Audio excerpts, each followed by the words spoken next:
ആശ്വാസം നേടാം. ഹൃത്തിനുള്ളിൽ ജീവൻ നൽകും വചനം, തിരുവചനം. ഷാലോം ടെലിവിഷനിലൂടെ തിരുവചനം ശ്രവിക്കുന്ന നിങ്ങളെല്ലാവരെയും ദൈവം സമൃദ്ധമായി അനുഗ്രഹിക്കട്ടെ എന്ന് പ്രാർത്ഥിക്കുന്നു. പ്രിയപ്പെട്ട ദൈവമക്കളെ, യേശുക്രിസ്തു ഈ ലോകത്തിലേക്ക് വന്നത് എന്തിനാണ്?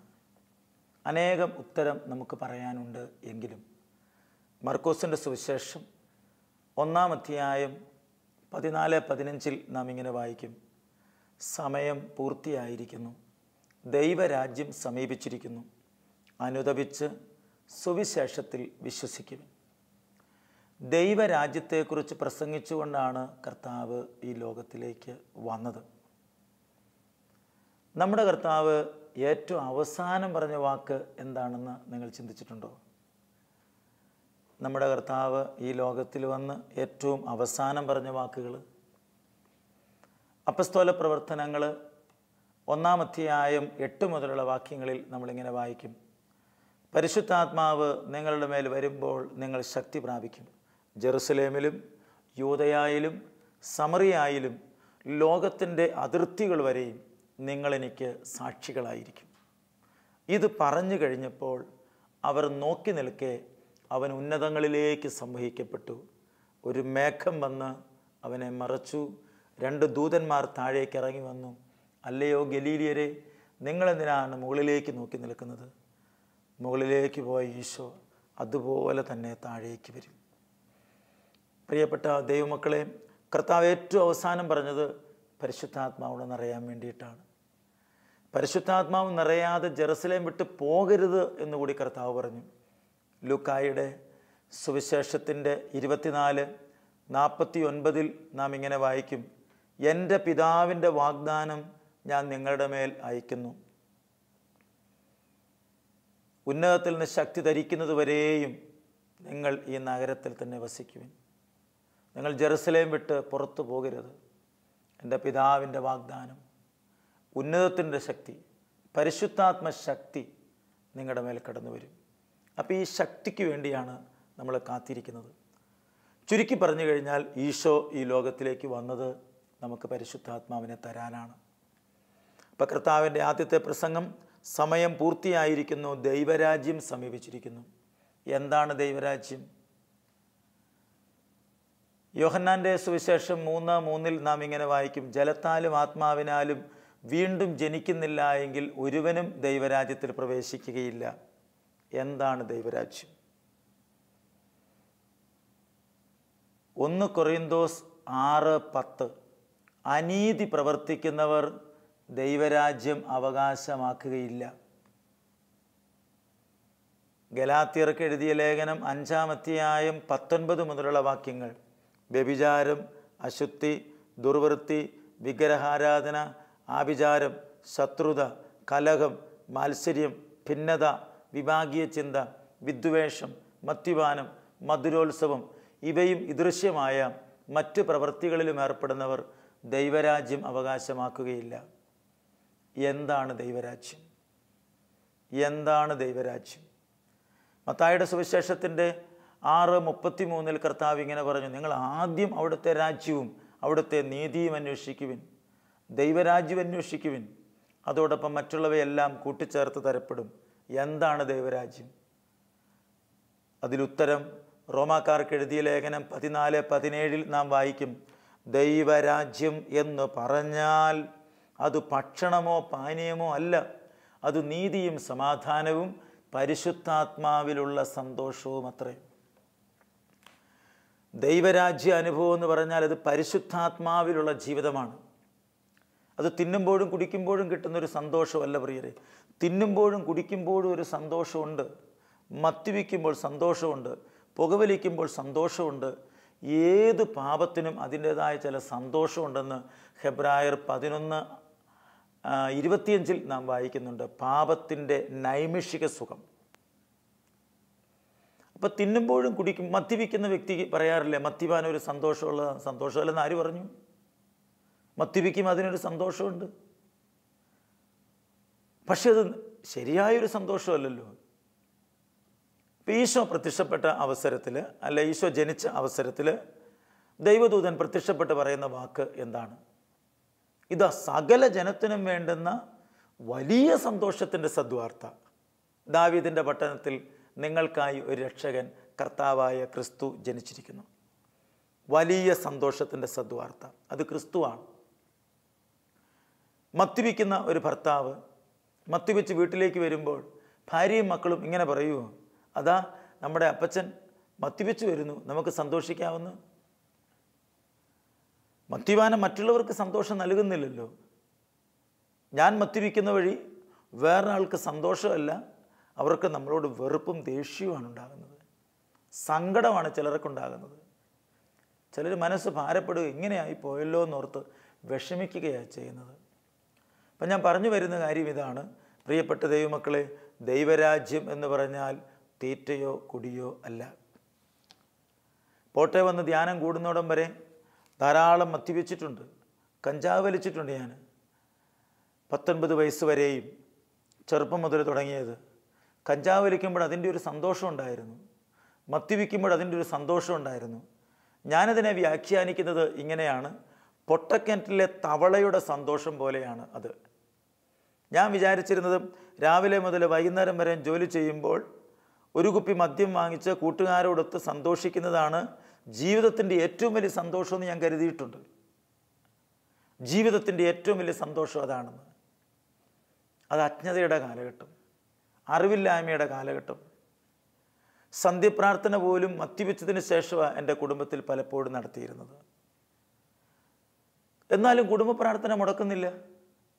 കത്തോലിക്ക കുടുംബത്തിൽ ജനിച്ച് വളരുന്നത് കൊണ്ട് കുടുംബ പ്രാർത്ഥനയ്ക്ക് കുറവൊന്നും വരുന്നില്ല. അതിനകത്തൊരു സന്തോഷമുണ്ട്. പക്ഷേ ശരിയായ സന്തോഷം എന്താണ്? അത് പരിശുദ്ധാത്മാവ് നൽകുന്ന സന്തോഷമാണ്. അത് നിത്യം നിലനിൽക്കുന്ന ഒരു സന്തോഷമാണ് പ്രിയരെ. ഞാൻ നേരത്തെ പറഞ്ഞല്ലോ, മദ്യപിക്കുമ്പോഴും പുകവലിക്കുമ്പോഴും പാപം ചെയ്യുമ്പോഴും നമുക്ക് കിട്ടുന്ന സന്തോഷം എന്ന് പറയുന്നത് പൊട്ടക്കിണറ്റിൽ കിടക്കുന്ന ഒരു തവളയുടെ സന്തോഷം പോലെയാണ്, തവളയുടെ ഒരു ലോകം പോലെയാണ്. ആ തവള ഒരിക്കലും ആ കിണറിന് വെളിയിലേക്ക് വരുന്നില്ല. ആ കിണറുകൊണ്ട് ആ തവളയുടെ ജീവിതം തീരുകയാണ്.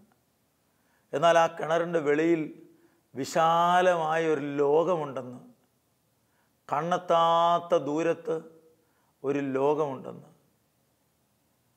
എത്രമാത്രം സഞ്ചരിച്ചാലും തീരാത്ത, ഒരു മനുഷ്യായുസ് മുഴുവനും സഞ്ചരിച്ചാലും തീരാത്ത ഒരു ലോകമുണ്ടെന്ന്, ഒരു പ്രപഞ്ചമുണ്ടെന്ന്, അതിൻ്റെ സന്തോഷങ്ങളൊന്നും അനുഭവിക്കാൻ ആ തവളയ്ക്ക് പറ്റുകയില്ല. ഇതുപോലെ തന്നെയാണ് മദ്യപാനത്തിൻ്റെയും ലോകത്തിൻ്റെയും സന്തോഷം സ്വീകരിക്കുന്ന മനുഷ്യൻ്റെ അവസ്ഥ. ഈ ലോകത്തിൻ്റെ സന്തോഷം സ്വീകരിക്കുന്ന വ്യക്തിക്ക് ദൈവത്തിൻ്റെ സ്നേഹം പോലും അനുഭവിക്കാൻ പറ്റുകയില്ല പ്രിയരെ. അതുകൊണ്ടാണ് 1 യോഹന്നാൻ 2:15 യോഹന്നാൻ ശ്ലീഹാ ഇപ്രകാരം പറഞ്ഞു വച്ചിരിക്കുകയാണ്, ലോകത്തെയോ ലോകത്തിലുള്ള വസ്തുക്കളെയോ നിങ്ങൾ സ്നേഹിക്കരുത്. ആരെങ്കിലും ലോകത്തെ സ്നേഹിച്ചാൽ പിതാവിൻ്റെ സ്നേഹം അവനിൽ ഉണ്ടായിരിക്കുകയില്ല. ലോകത്തെ സ്നേഹിക്കുന്ന ഒരു വ്യക്തിക്കും പിതാവിൻ്റെ സ്നേഹം അനുഭവിക്കാൻ പറ്റില്ല പ്രിയരെ. ധൂർത്തപുത്രൻ പിതാവിൻ്റെ കൂടെയായിരുന്നു. ആ പിതാവിൻ്റെ കയ്യിൽ നിന്ന് സ്വത്ത് വാങ്ങിച്ച് ദൂരദേശത്തേക്ക് പോയി ധൂർത്തനായി ജീവിച്ചു. ധൂർത്തടിക്കുമ്പോൾ ഇഷ്ടം പോലെ കൂട്ടുകാരുണ്ടായിരുന്നു. ആ കൂട്ടുകാരോടൊത്തൊരു സന്തോഷമുണ്ടായിരുന്നു. ഒറ്റയ്ക്ക് അവൻ സന്തോഷം അനുഭവിച്ചിട്ടുണ്ട്. അവസാനം അവൻ്റെ ആരോഗ്യം കൊണ്ട് അവൻ ജീവിക്കാൻ നോക്കുന്നു. പന്നിക്ക് കൊടുക്കുന്ന തവിടാണെങ്കിലും വേണ്ടില്ല, യജമാനൻ്റെ വീട്ടിൽ ജോലി ചെയ്യുകയാണ്. പക്ഷെ അവൻ പിതാവിനെക്കുറിച്ച് ഓർക്കുന്നു, എൻ്റെ പിതാവ് എത്രയോ നല്ലവനാണ്. പിതാവിൻ്റെ സ്നേഹം അനുഭവിക്കാൻ അവൻ തിരിച്ച് പിതാവിൻ്റെ ഭവനത്തിലെത്തേണ്ടതായിട്ട് വന്നു. പിതാവിൻ്റെ ഭവനത്തിലാണ് ശരിയായ സ്നേഹമെന്ന് അവൻ മനസ്സിലാക്കി. പിതാവ് എങ്ങനെയാണ് ആളുകളോട് പെരുമാറുന്നത്, ദാസന്മാരോട് പോലും പെരുമാറുന്നത് എങ്ങനെയാണെന്ന് അവന് മനസ്സിലായി. അതേ പ്രിയപ്പെട്ടവരെ, ദൈവത്തിൻ്റെ പരിശുദ്ധാത്മാവ് നമ്മുടെ ജീവിതത്തിലേക്ക് കടന്നു വരുമ്പോൾ നമുക്കും പിതാവിൻ്റെ സ്നേഹം അനുഭവിക്കാനായിട്ട് പറ്റും. ലോകത്തിൻ്റെ സ്നേഹത്തെ വേണ്ട എന്ന് വയ്ക്കാനായിട്ട് നമുക്ക് സാധിക്കും. അതുകൊണ്ട് ആദ്യം അവിടുത്തെ രാജ്യവും നീതിയും അന്വേഷിക്കുക. മത്തായി 6:33 നിങ്ങൾ ആദ്യം അവിടുത്തെ രാജ്യവും നീതിയും അന്വേഷിക്കുക, അതോടൊപ്പം മറ്റുള്ളവയെല്ലാം നിങ്ങൾക്ക് കൂട്ടിച്ചേർത്ത് തരപ്പെടും. ദൈവരാജ്യം അന്വേഷിക്കുന്നവന്, ദൈവരാജ്യം എന്ന് പറയുന്നത് പരിശുദ്ധാത്മാവിന് വേണ്ടിയുള്ള പ്രാർത്ഥനയും പരിശുദ്ധാത്മാവിനാൽ നയിക്കപ്പെടുന്ന ജീവിതവുമാണെന്ന് ഞാൻ സൂചിപ്പിച്ചു കഴിഞ്ഞു. അപ്പോൾ പ്രിയപ്പെട്ട ദൈവമക്കളെ, ഈ പരിശുദ്ധാത്മാവ് നമ്മുടെ ഉള്ളിൽ വന്ന് നിറഞ്ഞ് ആത്മാവിനാൽ നയിക്കപ്പെടുന്ന ഒരു അന്തരീക്ഷം നമുക്ക് ലഭിച്ചു കഴിഞ്ഞാൽ നമ്മുടെ ജീവിതം അനുഗ്രഹിക്കപ്പെടുകയാണ്. നമുക്ക് സമാധാനത്തിൽ ജീവിക്കാനായിട്ട് പറ്റും പ്രിയരെ. അതുകൊണ്ട് ആദ്യം ദൈവരാജ്യം അന്വേഷിക്കൂ, ബാക്കിയെല്ലാം ദൈവം കൂട്ടിച്ചേർത്ത് തരും. സോപ്പ് വാങ്ങിക്കുന്നവന് ചീപ്പ് ഫ്രീ എന്ന് കേട്ടിട്ടുണ്ടോ?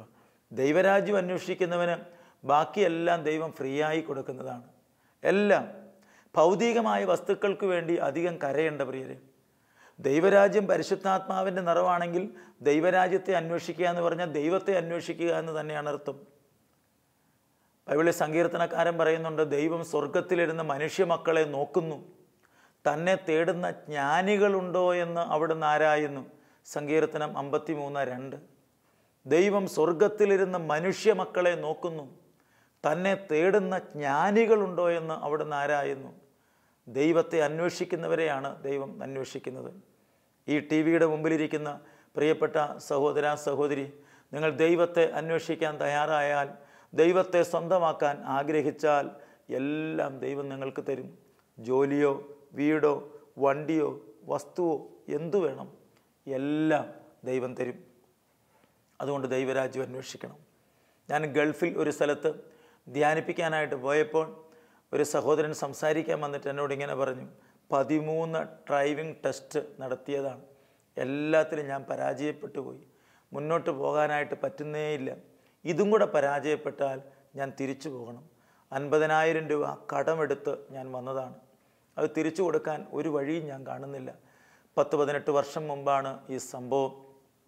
എന്തായാലും പ്രിയപ്പെട്ട ദൈവമക്കളെ, സംഭവിച്ച കാര്യം എന്താണെന്നറിയാമോ?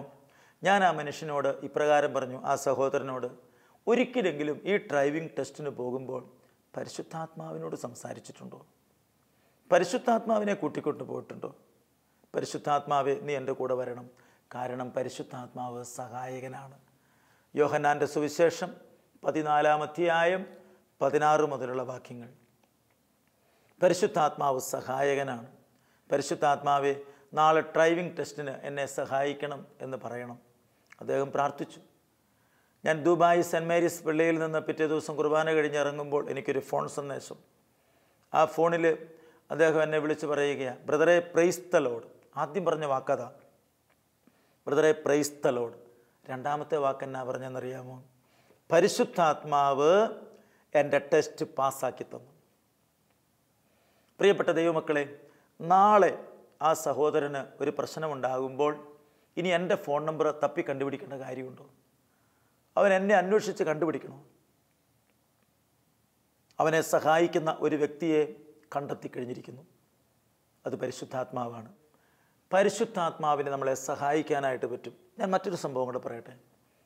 ഞാൻ പൊടിമറ്റം എന്ന സ്ഥലത്ത്, കാഞ്ഞിരപ്പള്ളി അടുത്ത് പൊടിമറ്റം എന്ന സ്ഥലത്ത് വർഷങ്ങൾക്ക് മുമ്പ് ഒരു ധ്യാനത്തിന് സഹായിക്കാനായിട്ട് പോകുമ്പോൾ ഒരു ഭാര്യയും ഭർത്താവും അപ്പനും അമ്മയും സംസാരിക്കാൻ വേണ്ടി വന്നിരിക്കുകയാണ്. ബ്രദറെ, എൻ്റെ മകൾക്ക് 28 വയസ്സ് പ്രായമായി, കല്യാണം പലതും വരുന്നുണ്ട്, പക്ഷേ അവർ ചോദിക്കുന്ന അത്രയും പൈസ കൊടുക്കാൻ ഞങ്ങളുടെ കയ്യിലില്ല. ഒരു 15 സെൻറ്റ് സ്ഥലവും വീടുമുണ്ട്, അതൊന്ന് വിറ്റ് കിട്ടണം. അത് വിറ്റ് കിട്ടിയാൽ ഒരു 1.25-1.5 ലക്ഷം രൂപ കിട്ടും. അത് കിട്ടിയാൽ കൊച്ചിനെ കല്യാണം കഴിച്ചു വിടാനായിട്ട് പറ്റും. 10-16 വർഷം മുമ്പാണ് സംഭവം. എന്തായാലും ഇവരെന്നോട് സംസാരിച്ചപ്പോൾ ഞാൻ അവരോട് ചോദിച്ചു, ഈ വീടും പറമ്പും വിറ്റ് കഴിഞ്ഞാൽ വേറെ വീടും പറമ്പും നിങ്ങൾക്കുണ്ടോ? അപ്പോൾ അവർ പറയാം, വേറെ പറമ്പൊന്നുമില്ല. അപ്പോൾ ഞാൻ പ്രാർത്ഥിക്കുന്നത് എന്താ? കർത്താവേ, ഈ വീടും പറമ്പും വിറ്റ് പോകണമേ എന്ന് ഞാൻ പ്രാർത്ഥിച്ചാൽ സംഭവിക്കുന്ന കാര്യം എന്താ പ്രിയരെ? അവർ പെരുവഴിയായില്ലേ? അവരുടെ മകളോട് അവർക്ക് സ്നേഹമുണ്ടെന്നുള്ള കാര്യം സത്യമാണ്. പക്ഷേ ദൈവത്തിൻ്റെ മക്കളല്ലേ നിങ്ങളെല്ലാം? അപ്പനെ അമ്മേനെയും ദൈവം സ്നേഹിക്കുന്നു. മകളുടെ കല്യാണം നടത്തിയിട്ട് അപ്പനും അമ്മയും പെരുവഴിയാകണമെന്ന് ദൈവം ആഗ്രഹിക്കുന്നില്ല. അതുകൊണ്ട് നിങ്ങളൊരു കാര്യം ചെയ്യണം. ഈ കൊച്ചിന് 28 വയസ്സായല്ലോ. ഈ കൊച്ചിന് 28 വയസ്സായത് 28 വർഷം കൊണ്ടല്ലേ? ഇന്നലെ ഉണ്ടായ കൊച്ചിനല്ല ഇന്ന് 28 വയസ്സായത്. 28 വർഷം കൊണ്ടാണ് 28 വയസ്സായത്. ഈ 28 വർഷം ഈ കുഞ്ഞിനെ കെട്ടിച്ചയക്കാൻ എന്തെങ്കിലും സേവ് ചെയ്യണമെന്ന് ദൈവം ആഗ്രഹിച്ചിട്ടില്ലേ? പണ്ട് കാരണവന്മാർ പറയായിരുന്നു, പെങ്കൊച്ചുങ്ങളുണ്ടായി കഴിഞ്ഞാൽ പറമ്പിൻ്റെ അതിർത്തി തീർത്ത് തേക്ക് വെച്ചേക്കാൻ. അവരെ കെട്ടിച്ചയക്കാൻ പ്രായമാകുമ്പോൾ ആ തേക്ക് വെട്ടി വിറ്റാൽ കെട്ടിച്ചയക്കാനായിട്ട് പറ്റുന്നു. ഒരു കരുതൽ വേണം. അപ്പോൾ നമുക്ക് വേണ്ടതുപോലെ കരുതാൻ പറ്റിയില്ലെങ്കിൽ, ശ്രദ്ധിക്കാൻ പറ്റിയില്ലെങ്കിൽ, ഒരു വീഴ്ച തന്നെ ഉണ്ടായെന്ന് കരുതിക്കൊള്ളൂ. അല്ല, നമ്മുടെ അശ്രദ്ധയായിരുന്നു എന്നാൽ മാപ്പ് ചോദിക്കണം ദൈവത്തോട്. ദൈവമേ, തെറ്റുപറ്റിപ്പോയി. ഇനി അതല്ല, നിങ്ങൾക്കൊന്നും മീതി വെക്കാൻ ഉണ്ടായിരുന്നില്ല, എന്തേലുമൊക്കെ മീതി വെച്ച് എന്തെങ്കിലും വല്ലോ സ്വർണമോ മറ്റോ. അപ്പോൾ അവർ പറഞ്ഞു, ഉണ്ട്, ഞങ്ങൾക്ക് നിവൃത്തിയുള്ളവരായിരുന്നില്ല, പണിയൊക്കെ ചെയ്ത് കൂലിപ്പണിയൊക്കെ ചെയ്താൽ ഞങ്ങൾ ജീവിച്ച് മുന്നോട്ട് പോകുന്നത്. അപ്പോൾ അതിനകത്തുനിന്ന് ഞങ്ങൾ കിട്ടുന്നത് കുറേശ്ശെ മാറ്റിവെച്ച് ഒരു 2 വളയും ഒരു കമ്മലും അതുപോലെ ഒരു മാലയും ഒരു പാദസരവും ഒക്കെ വാങ്ങിച്ചിട്ടുണ്ട്. അത്രയും നിങ്ങൾ ചെയ്തിട്ടുണ്ടല്ലോ. 5 അപ്പം അങ്ങ് കൊടുത്തപ്പോൾ 5000 പേർക്ക് കൊടുത്ത കർത്താവാണ് നമ്മുടെ കർത്താവ്. നമുക്കുള്ളത് കർത്താവിൻ്റെ കരങ്ങളിലേക്ക് കൊടുത്താൽ കർത്താവ് അതിനെ അങ്ങ് വർദ്ധിപ്പിക്കും. അതുകൊണ്ട് ദൈവത്തോട് പറയണം, പരിശുദ്ധാത്മാവേ, എൻ്റെ കുഞ്ഞിൻ്റെ വിവാഹമായിരിക്കുന്നു. എൻ്റെ കുഞ്ഞ് എന്നതിനേക്കാൾ കൂടുതൽ നിൻ്റെ കുഞ്ഞാണല്ലോ. പരിശുദ്ധാത്മാവേ, ഈ കുഞ്ഞിനെ കെട്ടിച്ചയക്കാൻ ആവശ്യമായ പണം തരണമേ എന്ന് ദൈവത്തോട് പറയുക. നമുക്ക് സഹായം എവിടുന്ന് വരും? ദാവീദ് പറഞ്ഞില്ലേ, സങ്കീർത്തനം 121 എനിക്ക് സഹായം കർത്താവിൽ നിന്ന് വരുന്നു, ആകാശവും ഭൂമിയും സൃഷ്ടിച്ച ദൈവത്തിൽ നിന്ന്. അതേ പ്രിയപ്പെട്ടവരെ, ദൈവത്തിൽ നിന്ന് സഹായം വരും. അവൻ സഹായകനാണ്, അവൻ സഹായിക്കുക തന്നെ ചെയ്യും. എന്തായാലും അവർ പ്രാർത്ഥിക്കാനായിട്ട് തീരുമാനമെടുത്തു. അവർ പോയി. 5-6 മാസം കഴിഞ്ഞ് വീണ്ടും അവിടെ ധ്യാനം നടക്കുമ്പോൾ ഞാനവിടെ പ്രസംഗിക്കാൻ പോയിട്ടുണ്ടായിരുന്നു. എൻ്റെ പ്രസംഗം കഴിഞ്ഞത് ഈ അപ്പനും അമ്മയും എൻ്റെ അരികിലേക്ക് ഓടി വരികയാണ്. എന്നെ കണ്ടത് പ്രൈസ് ദി ലോർഡ് വളരെ ശബ്ദത്തിൽ പറഞ്ഞിട്ടാണ് വരുന്നത്. ആ വരവ് കണ്ടത് എനിക്ക് മനസ്സിലായി, കാര്യമായിട്ട് എന്തോ തടഞ്ഞിട്ടുണ്ട്, അല്ലെങ്കിൽ അത്രയും ശബ്ദത്തിൽ പ്രൈസ് ദി ലോർഡ് വരാൻ സാധ്യതയില്ല. എന്തായാലും പ്രിയപ്പെട്ടവർ, ഞാൻ ചോദിച്ചു, എന്തോ വലിയ സന്തോഷത്തിലാണല്ലോ, കൊച്ചിൻ്റെ കല്യാണം നടന്നു. ഞാൻ ചോദിച്ചു, കർത്താവ് എങ്ങനെയാണ് ആ അത്ഭുതം പ്രവർത്തിച്ചത്? എനിക്കത് കേട്ടാൽ കൊള്ളാമെന്ന് ആഗ്രഹമുണ്ട്. അപ്പോൾ അവരെന്നോട് പറയുകയാണ്, ബ്രദറെ, എനിക്കൊരു ആങ്ങളയുണ്ട്. ആങ്ങള ഗൾഫിലാണ്. 2 വർഷം കൂടുമ്പോഴൊക്കെ നാട്ടിൽ വരുന്നത്. വന്നാൽ ഒരു പെർഫ്യൂം, 1000 രൂപ, അല്ലെങ്കിൽ എന്തെങ്കിലും ചോക്ലേറ്റ്, ഇത്രേ തരുവുള്ളൂ, വേറൊന്നും തരാറില്ല. എന്നാൽ പരിശുദ്ധാത്മാവ് നിറയാൻ വേണ്ടി പ്രാർത്ഥിക്കാൻ തുടങ്ങിക്കഴിഞ്ഞപ്പോൾ എൻ്റെ ആങ്ങളെ എന്നെ വിളിച്ചിരിക്കുകയാണ്. ആങ്ങളെ വിളിച്ചിട്ട് ഇങ്ങനെ പറഞ്ഞു, ചേച്ചി, മോളുടെ കല്യാണം നടത്തണ്ടേ? എടാ, അതിന് എൻ്റെ ഈ പൈസയൊന്നുമില്ല. അപ്പോഴീ ആങ്ങളെ പറയുകയാണ്, 2-3 ദിവസമായി എൻ്റെ തലയ്ക്കകത്ത് ഇങ്ങനെ ആരോ പറയുന്നത് പോലെ, ചേച്ചിയുടെ മോളെ കെട്ടിച്ചയക്കാൻ കാശില്ല, ആ കാശ് നീ കൊടുക്ക് എന്നിങ്ങനെ മനസ്സിൽ പറയുന്നത് പോലെ എനിക്ക് കിട്ടുകയായിരുന്നു. 3 ദിവസമായിട്ട് ഈ സഹോദരി പ്രാർത്ഥിക്കാൻ തുടങ്ങിയിട്ട്, പരിശുദ്ധാത്മാവെ സഹായിക്കണമെന്ന്. പ്രാർത്ഥിക്കാൻ തുടങ്ങിയില്ല, അതിനു മുമ്പ് അവിടെ പ്രവർത്തിച്ചു തുടങ്ങിയിരിക്കുന്നു. ആ സഹോദരൻ കുറച്ച് പൈസ അങ്ങോട്ട് അയച്ചു കൊടുത്തു. എത്ര രൂപ അയച്ചു കിട്ടിയെന്നറിയാമോ? 1.5 ലക്ഷം രൂപ. ഇവരെന്നോട് പറഞ്ഞത് എന്താ, ഈ പറമ്പും വീടും വിറ്റാൽ ഒരു 1.25 1.5 ലക്ഷമോ കിട്ടുമെന്നാണ് പറഞ്ഞത്. ഇവർക്ക് ഈ പറമ്പ് വിറ്റ് കിട്ടിയാൽ കിട്ടുന്ന അതേ കാശ് അവിടുന്ന് അയച്ചു കൊടുത്തിരിക്കുകയാണ്. 1.25 ലക്ഷം രൂപയെ കൊണ്ട് കല്യാണവും നടത്തിയിട്ട് 25,000 രൂപ കൊച്ചിൻ്റെ പ്രസവത്തിന് വേണ്ടി ബാങ്കിലും ഇട്ടിട്ടാണ് ഇവരിപ്പോൾ പൊടിമറ്റത്ത് വചനം കേൾക്കാനായിട്ട് വന്നിരിക്കുന്നത്. പ്രിയപ്പെട്ട ദൈവമക്കളെ, പരിശുദ്ധാത്മാവിന് നമ്മളെ സഹായിക്കാനായിട്ട് പറ്റും. നമ്മൾ ചില കാര്യങ്ങൾ ദൈവത്തോട് പറഞ്ഞതിന് ശേഷം, ദൈവമേ ഈ കാര്യം നടപ്പാക്കി തരണമേ എന്നല്ല നാം പറയേണ്ടത്. നമ്മൾ പറയുന്ന കാര്യം ആശീർവദിച്ച് കിട്ടാൻ വേണ്ടിയല്ല നമ്മൾ ആഗ്രഹിക്കേണ്ടത്. ദൈവത്തിൻ്റെ ഇഷ്ടത്തിന് നമ്മളെ വിട്ടുകൊടുക്കുക എന്നതാണ് ഏറ്റവും പ്രധാനപ്പെട്ട കാര്യം. അങ്ങനെ ദൈവത്തിൻ്റെ ഇഷ്ടത്തിന് നമ്മളെ വിട്ടുകൊടുത്തു കഴിഞ്ഞാൽ കർത്താവ് അത്ഭുതം പ്രവർത്തിക്കുക തന്നെ ചെയ്യും. ഇത് നമ്മളെല്ലാം പറഞ്ഞതിന് ശേഷം, കർത്താവെ വീട് വിറ്റ് കിട്ടണം, ഇന്ന കാര്യം കിട്ടണം, അതങ്ങനെ നടക്കണം, ഇങ്ങനെ നടക്കണം എന്നെല്ലാം പറഞ്ഞ് പ്രാർത്ഥിക്കുകയാണ്. ഒരു കാര്യം എൻ്റെ പ്രിയരെ, നമ്മളെക്കാളും ഇച്ചിരിയുടെ ബുദ്ധിയും ബോധവും നമ്മുടെ ദൈവത്തിനുണ്ടെന്ന് നമ്മളൊന്ന് സമ്മതിക്കണം. നമ്മളെക്കാളും ബുദ്ധിയും ബോധവും വിവരവും നമ്മുടെ ദൈവത്തിനുണ്ടെന്നൊന്ന് സമ്മതിച്ച്, അങ്ങനെ സമ്മതിച്ചു കഴിഞ്ഞാൽ പിന്നെ ദൈവമല്ലേ നമ്മുടെ കാര്യം നോക്കുന്നത്? ദൈവം നമ്മുടെ കാര്യം നടത്തുകയല്ലേ? പിന്നെ ദൈവത്തോട് ചേർന്നല്ലേ നമുക്ക് നിൽക്കാൻ പറ്റുകയുള്ളൂ? കർത്താവ് നമ്മളെ വഴി നടത്തുന്ന അനുഭവമല്ലേ? കുറേ നാളുകൾക്ക് മുമ്പ് ഈ കണ്ണൂരപ്പുറത്ത് നിന്ന് ഒരു സഹോദരി അമേരിക്കയ്ക്ക് പോകാനായിട്ട് അതിൻ്റെ കോഴ്സൊക്കെ എറണാകുളത്ത് വന്ന് പഠിക്കുകയാണ്. അങ്ങനെ പഠിക്കുമ്പോൾ എൻ്റെ ഭാര്യയെ പരിചയമുണ്ടായിരുന്നതുകൊണ്ട് ആ സഹോദരി ഇടയ്ക്കിടയ്ക്ക് ഭാര്യയോട് ചില സഹായങ്ങളൊക്കെ ചോദിച്ച് അവസാനം ഭർത്താവാണെങ്കിൽ പോലീസുകാരനായ ഭർത്താവ് ലീവ് എടുത്ത് അവസാനം അമേരിക്കയ്ക്ക് പോവുകയാണ്. ഈ അമേരിക്കയ്ക്ക് പോകേണ്ട കാര്യമുണ്ടോ എന്ന് ഞാൻ അവളോട് ചോദിച്ചു. അവൾ പറയും, എനിക്ക് അമേരിക്കയ്ക്ക് പോയേ തീരൂ, ദൈവം ആഗ്രഹിക്കുന്ന കാര്യമാണോ അത്? ഇല്ല, എനിക്ക് പോയേ പറ്റൂ. ഒരു രാത്രി എന്നെ വിളിച്ചിട്ട് പറയുകയാണ്, ചേട്ടായി എനിക്ക് പോകാൻ പറ്റിയില്ലെങ്കിൽ ഞാൻ ചാകുമെന്ന്. അപ്പം ഞാനിങ്ങനെ പറഞ്ഞു, എൻ്റെ പരിശുദ്ധാത്മാവേ, ഇവക്ക് പോകണമെന്ന് ഭയങ്കര നിർബന്ധമാണ്, എന്നാൽ പിന്നെ പോട്ടെ, നീ ഒന്ന് അനുഗ്രഹിക്കുക എന്നിങ്ങനെ പരിശുദ്ധാത്മാവിനോട് പറഞ്ഞു. പെട്ടെന്ന് അവളുടെ പോക്ക് ശരിയായി. അവിടെ ചെന്ന് ഒരു 2 മാസം കഴിഞ്ഞപ്പോൾ എന്നെ ഫോൺ വിളിച്ചിരിക്കുക, ചേട്ടായി എനിക്കിവിടെ നിൽക്കണ്ട, തിരിച്ചു പോന്നാൽ മതി. അതെന്താ ഇപ്പം അത്ര തിരക്ക്? നീ ഇത്രയും ബഹളം വെച്ച് പോയതാണല്ലോ അങ്ങോട്ട്. അതല്ല കുഴപ്പം, ചിലപ്പം നൈറ്റ് ഡ്യൂട്ടി ആയിരിക്കും, ചിലപ്പം ഡേ ഡ്യൂട്ടി ആയിരിക്കും. ഭർത്താവ് ഇപ്പോൾ കൊച്ചിനെ നോക്കി അവിടെ ഇരിക്കുകയാണ്. പ്രശ്നം എന്താണെന്ന് ചോദിച്ചു കഴിഞ്ഞാൽ, ഇവൾ ജോലിക്ക് പോകുന്നു, തിരിച്ചു വരുന്നു. തൊട്ടടുത്ത ഫ്ലാറ്റിൽ ഒരു മാതാമ താമസിക്കുന്നുണ്ട്. ഈ മാതാമ ഇവൾ പോകുന്ന സമയത്ത് വന്നിട്ട് ഈ മാതാവ് പറയുകയാണ്, നീ പൊക്കോ, ഞാൻ നോക്കിക്കോളാം, ഞാൻ ശ്രദ്ധിച്ചോളാം. എന്നിട്ട് ഈ മാതാമ ആഹാരം ഉണ്ടാക്കി കൊടുക്കുന്നു, മാതാമ ശ്രദ്ധിക്കുന്നു. അവസാനം മാതാമയ്ക്ക് പോലീസുകാരനോടൊരു പ്രത്യേക താല്പര്യം. ഇപ്പോൾ ഭാര്യ പറയുകയാണ്, അമേരിക്കയ്ക്ക് വരണ്ടായിരുന്നു, ഇങ്ങോട്ട് വന്നത് ശരിയായില്ല, തിരിച്ചു പോയാൽ മതിയായിരുന്നു. അവസാനം അത് പ്രശ്നമായി. വീണ്ടും ഇവിടെ തിരിച്ചു വന്ന് ഒരു ധ്യാനത്തിൽ പങ്കെടുത്ത് അവർ ആ പ്രശ്നത്തിൽ നിന്ന് രക്ഷപ്പെട്ട് വീണ്ടും തിരിച്ചുപോയി സമാധാനമായിട്ട് ജീവിക്കുന്നു. പ്രിയപ്പെട്ട ദൈവമക്കളെ, സമയമാകുന്നതിന് മുമ്പ് വാശി പിടിച്ച് നേരത്തെ ഒരു കാര്യം ചെയ്യാനോ പോകാനോ ഒക്കെ തയ്യാറാകുമ്പോൾ നമ്മുടെ ജീവിതത്തിൽ ആവശ്യമില്ലാത്ത ചില സഹനങ്ങളും വേദനകളുമൊക്കെ വന്നു ചേരാനായിട്ട് സാധ്യതയുണ്ട്. അതുകൊണ്ട് ഒരിക്കലും അങ്ങനെയുള്ള അവസ്ഥ ഉണ്ടാകരുത്. ആദ്യം ദൈവരാജ്യം അന്വേഷിക്കുക, അതോടൊപ്പം മറ്റുള്ളവയെല്ലാം ദൈവം കൂട്ടിച്ചേർത്ത് തരും. അവിടുന്ന് പരിശുദ്ധാത്മാവിനെ നൽകാനാണ് ഈ ലോകത്തിലേക്ക് വന്നതെങ്കിൽ, ഏറ്റവും അവസാനവും പരിശുദ്ധാത്മാവിനെക്കുറിച്ചാണ് പറഞ്ഞതെങ്കിൽ, നമ്മൾ നിരന്തരം പ്രാർത്ഥിക്കേണ്ടതും പരിശുദ്ധാത്മാവിനോട് തന്നെയാണ്. പ്രിയപ്പെട്ട ദൈവമക്കളെ, നിങ്ങൾക്ക് എന്താവശ്യമുണ്ടെങ്കിലും അത് പരിശുദ്ധാത്മാവിനോട് പറയുക. പരിശുദ്ധാത്മാവ് ഇറങ്ങി വരികയും നമ്മുടെ ജീവിതത്തിൽ അത്ഭുതം സംഭവിക്കുകയും ചെയ്യും. അത്ഭുതത്തിൻ്റെ ഒരു പെരുമഴ നമ്മുടെ ജീവിതത്തിലുണ്ടാകും. പ്രിയരെ, പരിശുദ്ധാത്മാവുമായി ബന്ധം സ്ഥാപിച്ചു കഴിഞ്ഞാൽ, സിസ്റ്റേഴ്സിൻ്റെ ധ്യാനത്തിൽ ഒരു സ്ഥലത്ത് പ്രസംഗം കഴിഞ്ഞ് ഇറങ്ങി വന്നപ്പോൾ ഒരു സിസ്റ്റർ എന്നോട് പറയുന്നത് ഇങ്ങനെയാണ്, പരിശുദ്ധാത്മാവ് എന്നാ വിചാരിക്കും എന്ന് കരുതി ഞാൻ പരിശുദ്ധാത്മാവിനോട് പ്രാർത്ഥിക്കും. എനിക്ക് പിതാവിനോടും ഈശോയോടെയാണ് വലിയ ബന്ധം. പക്ഷേ ഇന്ന് പരിശുദ്ധാത്മാവിനെക്കുറിച്ച് കേട്ടപ്പോൾ എനിക്ക് മനസ്സിലായി, പരിശുദ്ധാത്മാവിനോടാണ് ഏറെ പ്രാർത്ഥിക്കേണ്ടതെന്ന്. അതേ പ്രിയരെ, നമുക്ക് പരിശുദ്ധാത്മാവിനോട് ചേർന്ന് നിൽക്കാം. പരിശുദ്ധാത്മാവിൽ നമുക്ക് വളരാൻ ആഗ്രഹിക്കാം. നമുക്ക് പ്രാർത്ഥിക്കാം.